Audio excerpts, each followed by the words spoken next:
Hello, my creeplings.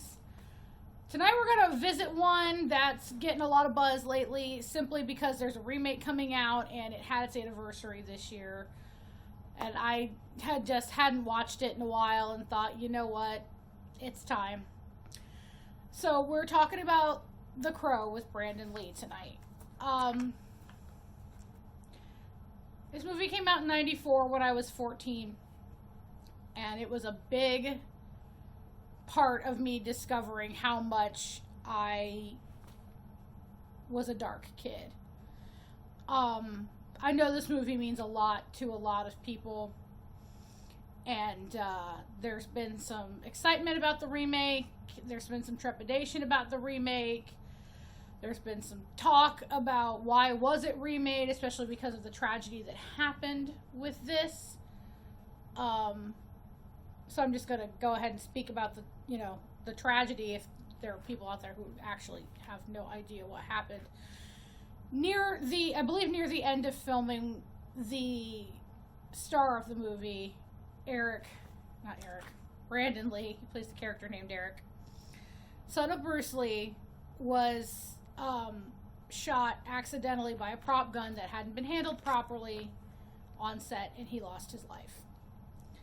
And I know that some of the detractors from the remake have been talking about how it's kind of an affront to his memory that someone else is going through and doing this. I'm not going to address my feelings on that because I have a mixed bag of feelings myself that I'm still trying to work on. So don't really expect anything about the new one out of me for probably a while. And yeah, I'm very fidgety tonight, guys, too, so I apologize if I'm in and out of frame a lot. I just can't seem to get comfortable. But I have the free time to do this tonight. I've been very busy lately.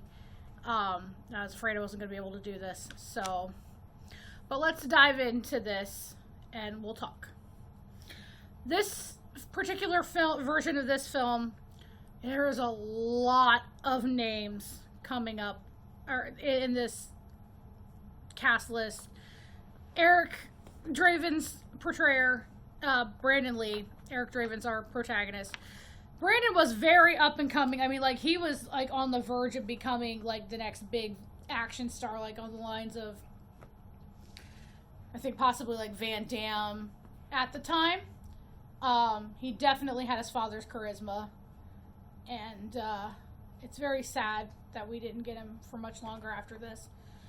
But the other names involved in this, I mean, check them off here. So yeah, Brandon Lee is Eric Draven. You have an actress named Rochelle Davis as one of our other. She's our narrator. She's a little girl in this one. I think she's worked since then. We have Ernie Hudson. I mean, what some people's favorite Ghostbuster. I know Winston's right up there with me, although I'm more of an Egon fangirl. But I definitely loved him in other films. He's not really a stranger to the horror genre either. He's brilliant in The Hand That Rocks the Cradle. So we get a treat with that one. Another one of those great character actors of the 90s, Michael Wincott. Three things I can think of other than this off the top of my head that he's been in were Robin Hood, Prince of Thieves with Kevin Costner, who played Guy of Gisborne. Bad guy. He was in The Count of Monte Cristo from the beginning of the 2000s as the warden of the Chateau d'If. Again, bad guy. Notice where we're going here. And again, about this time, actually, in the early 90s, Walt Disney's Three Musketeers with Charlie Sheen, Kiefer Sutherland, Chris O'Donnell, all that one, the Tim Curry one. He played Rochefort. Again, the bad guy. So Michael Wincott always makes a delicious bad guy, and there is no exception here. Bai Ling, plays his sister, half sister. We have David Patrick Kelly. Everybody remembers him from The Warriors, but that man has done so many skeezy lowlifes in movies. Oh, he's perfect for that. And then we've got a guy named Angel David, Lawrence Mason, and Michael Massey. They all play. Excuse me, got a little rough there. They all play the bad guys. Another bad guy, but he's kind of like more like an assistant to Michael Wincott's character, whose name is Top Dollar, by the way. Tony Todd. Yes, the Candyman himself shows up in this one. Oh, he turns in another stellar performance. And then a handful of other names that I'm not really familiar with. Although I think the guy who plays Gideon, the pawn shop guy, John Polito, I think I've seen him in other things where, again, he plays a douchey scumbag. This movie is populated by a crap ton of really good bad guy character actors. The cinematography in this one is just, it's gritty and dreamy at the same time. It's like this odd, surreal nightmare. The art direction is a goth kid's dream. The costuming was perfect. This is a supernatural vigilante character.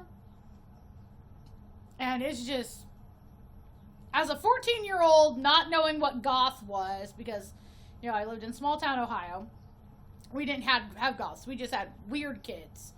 So as a 14-year-old weird kid, this was really my first real, like, awakening to, oh my God, there are other people who understand the darkness.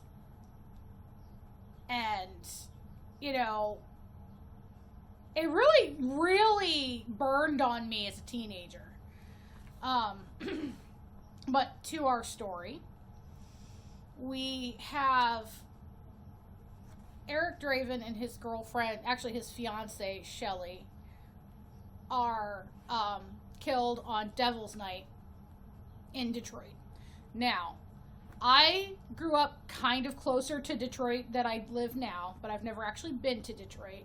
If I have any native Detroiters out there that are watching this, that are old enough to remember this, please tell me how much of this is actually based in reality, or if they just heightened it. Apparently, since the 70s in Detroit, Devil's Night, which is the night before Halloween, was just a night of free-for-all vandalism and arsonists, and it got really bad from what my research indicated. Did any of you live through this? If you did, shoot me some information below. I'm actually genuinely interested in this. I don't remember hearing a lot about it, but I also wasn't watching I was born in 1980, and I wasn't really watching the news and really paying attention to it until about the mid-90s. You know, as a little kid, you're not, ooh, look, the news is on. But then you can start getting into high school and maybe become a little bit more involved in your world. And even then, I think we were far enough away from Detroit that we didn't hear that much about it. But, yeah, so if anybody knows any about that, let us know.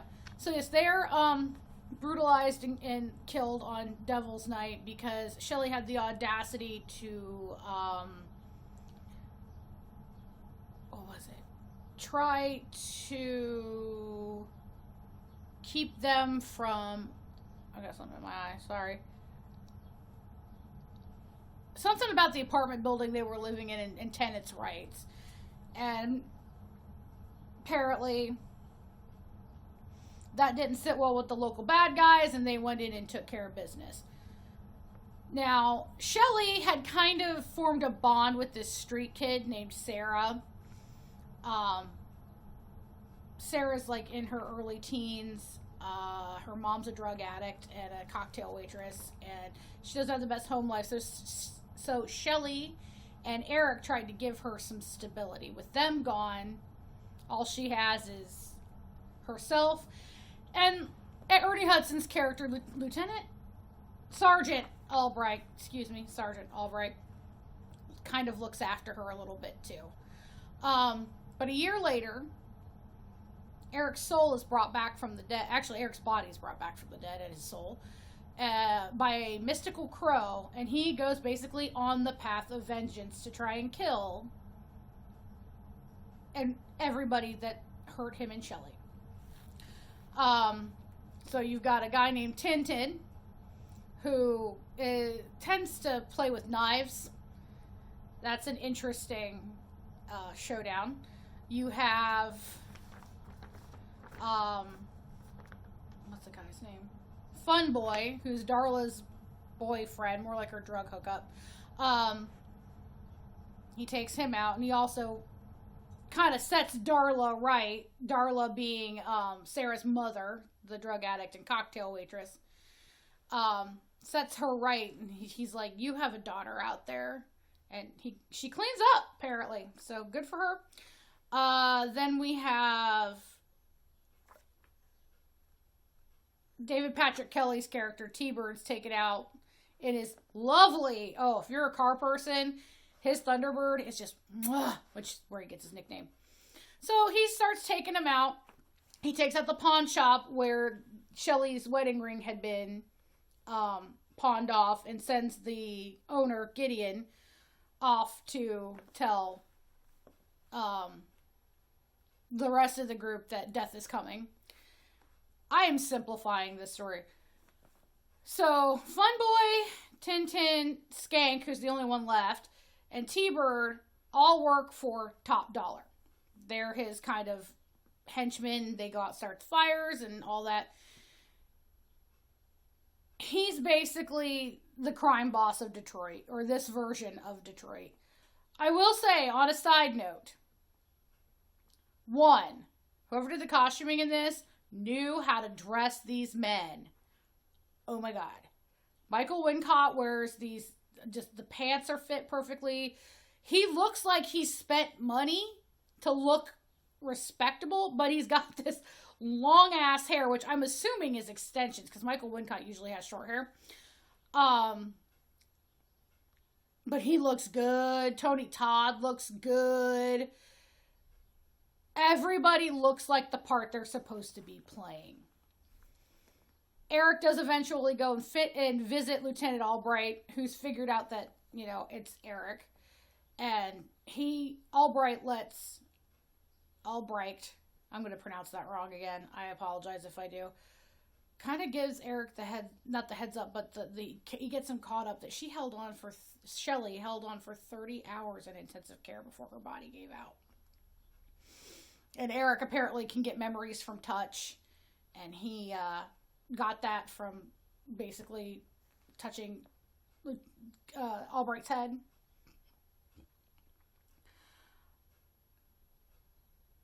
Eric eventually succeeds in taking everybody out, and his soul is reunited with Shelley and all as well. I know it's simplifying the story. Most of you have probably already seen this movie, but I don't know. I just felt the need to talk about it.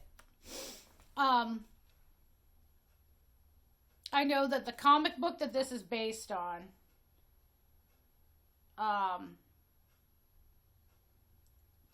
was released in '89. It was a comic book series written by James O'Barr.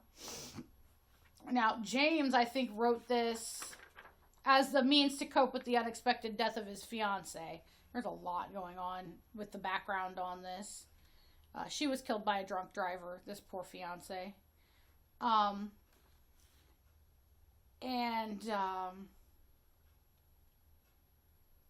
He created a beautiful piece of art that was turned into another beautiful piece of art, both tinged by tragedy. This was directed by Alex Proyas. Screenplay was by David J. Shaw and John Shirley. Graham Revel did the score, but oh my god, the soundtrack, Nine Inch Nails. Oh god, let me see if I have a list here. I know I have a list somewhere, I believe. Let's see. The Jesus and Mary Chain, Rage Against the Machine, Helmet. Like I said, I think Nine Inch Nails is on there. And of course, The Cure has their song Burn, which kind of became the anthem for this.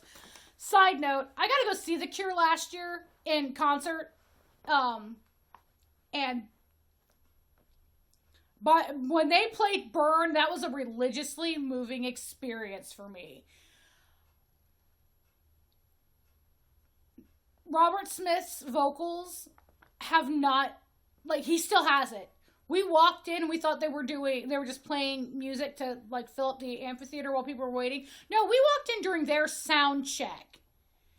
And I'm just sitting here, well, fuck me.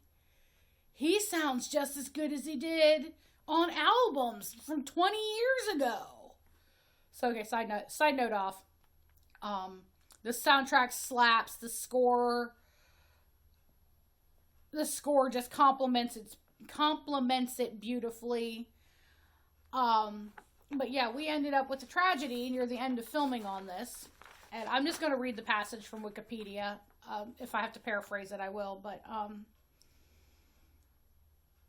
on March 31st, 1993, at the Screen Gems studio in Wilmington, North Carolina, Lee was filming a scene where his character is shot after witnessing the beating and rape of his fiancée. The character of Funboy fires a .44 Magnum Smith & Wesson Model 629 revolver at Eric as he enters the room. Now, a scene filmed 2 weeks prior before this one had called for the same gun to be used in a close-up.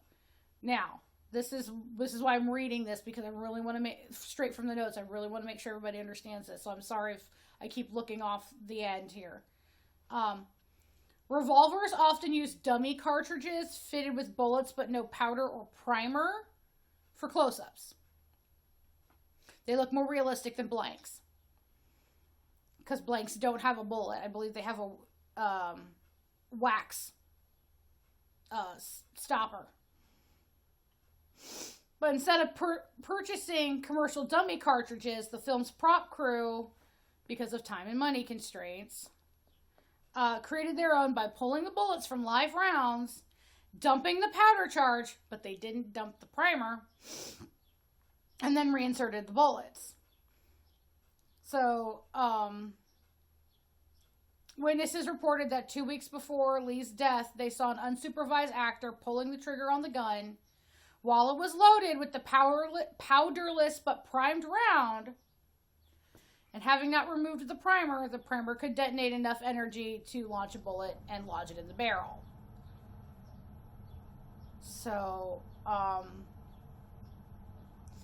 in the scene, which called for the revolver to be actually fired at Lee from a distance of 12 to 15 feet, the dummy cartridges were exchanged for blanks, which feature a live powder charge and primer, but no bullet, thus allowing the gun to be fired without the risk of an actual projectile.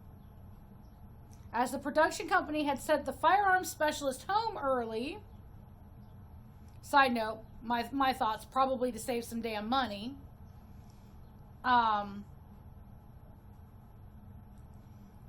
the responsibility for the guns was given to a prop assistant who was unaware of the rule for inspecting all firearms before and after any handling. Therefore, the barrel was not checked for obstruction, and they loaded it with the blank rounds. And since the bullet from the dummy round was still already trapped in the barrel, this is known as a squib load. It caused the .44 Magnum bullet to be fired out of the barrel with virtually the same force as if the gun had been loaded with the live round. It struck Lee in the abdomen, wounded him, and he ended up dying. This is why you don't cut corners on safety, folks. They weren't going to release the movie at first, from what I understand. But they all kind of got together and thought Brandon would want us to do this. So they used his stunt double, Chad Stileski, and did some quick rewrites, and then finished filming the movie. Now, Paramount Pictures was supposed to be the distributor, but because of all this, they opted out. But the rights were acquired by Miramax, and it was released, and it was a lot. I mean, it was a pretty big hit. I just highly suggest this movie for anybody who likes action films, who's a goth at heart, who likes a love story that even goes beyond the grave. If you like any of the actors that I listed, I mean, Michael Wincott as Top Dollar was enough for me. This film is a milestone in cult cinema. I mean, would it have become such a big hit had we not had the tragedy? I don't know. I would like to think so because I think it's a solid film, period. I think everyone gave a great performance. I mean, you've got heavy hitters like Ernie Hudson and Michael Wincott, but even the people, you know, the little girl who played Sarah and some of the schizoids, as I like to call them, they all just knocked it out of the park. I really, you know, like, that's one of those that, like, it sticks with you for a very, very long time. I'm shifting again. I'm sorry, guys. Like I said, I've got the movies tonight. Like, I got the shifties tonight. I don't know what's going on. This is a great film. I don't know how I feel about a remake coming out. I'm going to be completely and totally honest with you here. Bill Skarsgård, I believe that's who's playing Eric Draven this time around. I mean, he's a good actor. Don't get me wrong. I'm not going to boycott the movie, but I just don't know if I'm ready to watch it in any other way. But give this, if you have not seen this one, give this one a chance before you go watch the reboot. Now, this did spawn, I believe, 2 or 3 sequels and a television series. I've heard they're not very good. Maybe the second one was pretty good, and I do remember catching episodes of the television show. I wasn't too, like, impressed with it, which was sad because I wanted to be. Because, again, my little gothic heart wanted to love everything about it. But, and that's not taking away from the cast and crew, it's just, it wasn't for me. But, yes, 1994's The Crow. Guys, go watch it. Just, girls, and those, I shouldn't say that. Those of you who have soft hearts, you may want a tissue nearby. I do remember crying watching this the first time. I haven't since then, but, you know, weepy teenage girl getting a hold, yeah, I was. But, I mean, the action scenes in this are solid. It's atmospheric. It's just trust me on this one. If you have not watched it, please go and watch The Crow from 1994. And if you can get a hold of, there's an interview with Brandon Lee before the accident that caused him to pass on, how excited he was about this movie, about how it's a great story and all that stuff. And I'm sad he didn't get to see the fruits of his labor. So I'm just going to leave it on that note. I actually am probably going to, I know I'm going to be watching a couple movies over the next couple days, so I will be filming some more. Hopefully that'll get me out of this little bit of melancholic funk I've been in. I think that's part of the reason why I wanted to watch this. I've been in a little bit of a funk lately, and this kind of fed the funk. Tell me if you guys do that. When you're in, like, a mood, if anybody does this, male, female, non-binary, don't know, you know, what you want to be called yet. But if you're someone like that, like where, you know, if you're in just a mood where you've been kind of like maybe fighting the edge of the blues, or hell, even in a full-blown depression, do you feed it for a while before you snap back and go, no, I can't do this? Or am I the only one that's like that? I know people do that with music. You know, you break up, you go through your sad songs rotation. But do people do that with movies and TV shows too? You know, they find the most depressing episode of their favorite show and just sit there and kind of like try and let it be cathartic for them. Okay, I really went off on a tangent there. On that note, I'm just gonna say it. Good night, my creeplings. And I'll see you next time. Whew. Excuse me. Apparently the yawns decided to catch up on me. But yeah, I'll see you next time, guys. Bye.